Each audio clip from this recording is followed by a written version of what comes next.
Praise the lord. ఈరోజు వాక్య భాగం 2 సమూయేలు గ్రంథం 5వ అధ్యాయం 12వ వచనం.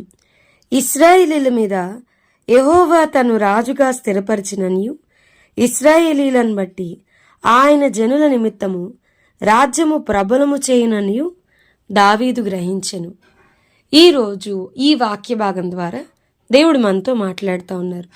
ఈ 2 సమూయేలు గ్రంథం 5వ అధ్యాయం 12వ వచనం గనుక మనం చూస్తే, ఇశ్రాయేలీల మీద యెహోవా తను రాజుగా స్థిరపరిచినని ఇశ్రాయేలీలను బట్టి ఆయన జనుల నిమిత్తము రాజ్యము ప్రబలము చేయనని దావీదు గ్రహించెను.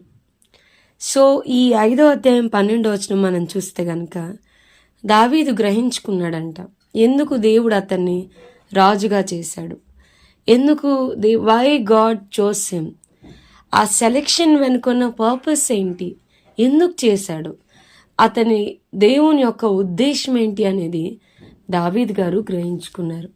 వాక్యం వింటున్న ప్రియమైన వారులారా, మనం ఇదే 2 సమూయేలు గ్రంథం 2వ అధ్యాయం 1వ వచనం చూస్తే గనక, యూదా పట్టణస్థులు మరి వచ్చి దావీద్ గారిని నువ్వు మాకు రాజుగా ఉండాలి అని అడిగినప్పుడు దావీద్ వెంటనే, అయ్యా నేను పోదునా, వెళ్ళవచ్చా అని దేవుని దగ్గర అడుగుతా, నేను రాజు చేస్తాం.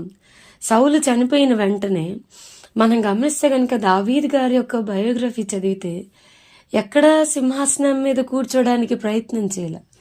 దేవుడు ఇది నా చిత్తం అని ఒకసారి సమూయేలు గారి చేత అభిషేకించబడిన తర్వాత నేను రాజు అవ్వాలి, నేనే రాజు అవుతాను దాని కొరకు తపన పడ్డట్టుగా కానీ, రాజు అవ్వడం కొరకు ప్రయత్నం చేసినట్టుగా కానీ ఎక్కడా లేదు. సౌలు తన కుమార్తెను మరి ఆయన్ని చంపడానికి రాంగ్ వేలో ప్రేరేపించినప్పుడు ఒక ఆశ కలిగింది. కానీ సౌలు చనిపోయినా కూడా దావీదు నేను నెక్స్ట్ రాజు, నేనే రాజు అవ్వాలి అని అనుకోట్లా.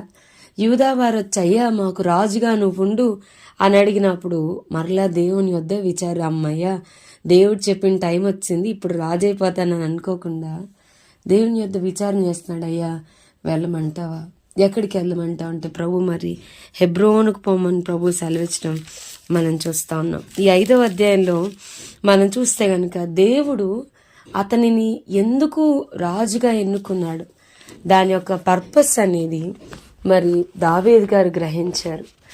ఆ సింహాసనం మీద కూర్చున్నప్పుడు మరి చాలా భయంతో వణుకుతో సింహాసనం మీద కూర్చున్నట్లుగా మనం చూడొచ్చు. చాలా దీనికి నేను యోగ్యుడను కాను అన్న భావన ఉంది.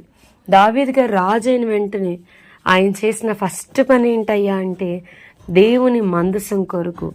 సౌలు రాజుగా ఉన్నప్పుడు మరి దేవుని మందసం చాలా సంవత్సరాల పాటు దేవుని మందసం అనేది అవుట్ ఆఫ్లో ఉంది. మనం దేవుని యొద్ద విచారణ చేయకపోతమే అని ముందు మందసాన్ని తేవడానికి దేవుని మందసం యొద్ద విచారణ చేద్దామని చెప్పని దావీదు తన మనస్సు నిలుపుకున్నట్లుగా మనం చూస్తాం. అమ్మా, ఈరోజు వాట్ ఈస్ యువర్ రోల్? దేవుడు మిమ్మల్ని దేనికి ఎన్నుకున్నాడు? ఉద్యోగం చేయడానిక, సేవ చేయడానిక, చదువుకోవడానిక? దేవుడు నిన్ను ఎందుకు ఏర్పాటు చేసుకున్నాడో, దేవుని హృదయంలో నీ స్థానం ఏంటో, what is your place in God's heart, what is your role in God's heart, అది తెలుసుకున్నావా? మోషే గారిని దేవుడు చేసినప్పుడు దేవుని హృదయంలో మోషే పట్ల ఏంటి అని అంటే గనక, నేను అతనితో ముఖాముఖిగా మాట్లాడాలనుకున్నాను, అతడు నా స్వరూపాన్ని నిదానించి చూస్తాడని చెప్పాడు. దట్ ఈస్ దేవుడు మోషే గారి నుంచి అది ఆశిస్తున్నాడు. దేవుని హృదయంలో నీ ప్లేస్ ఏంటి?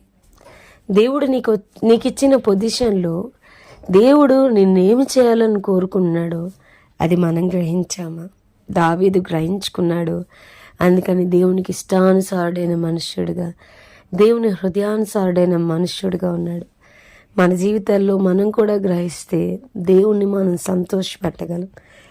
ఈ వాక్య భాగం మనందరి జీవితాల్లో దేవుడు నెరవేర్చునుగాక. ఆమెన్. ప్రార్థన చేసుకుందాం. ప్రభా, ఈరోజు వాక్య భాగం ద్వారా మీరు మాతో మాట్లాడినందుకు వందనాలు. వాక్యం విన్న మా ప్రియులైన వారిని అందరినీ దీవించి ఆశీర్వదించమని యేసు నామమున అడిగి వేడుకొనుచున్నాం తండ్రి. Amen. God bless you and have a blessed day.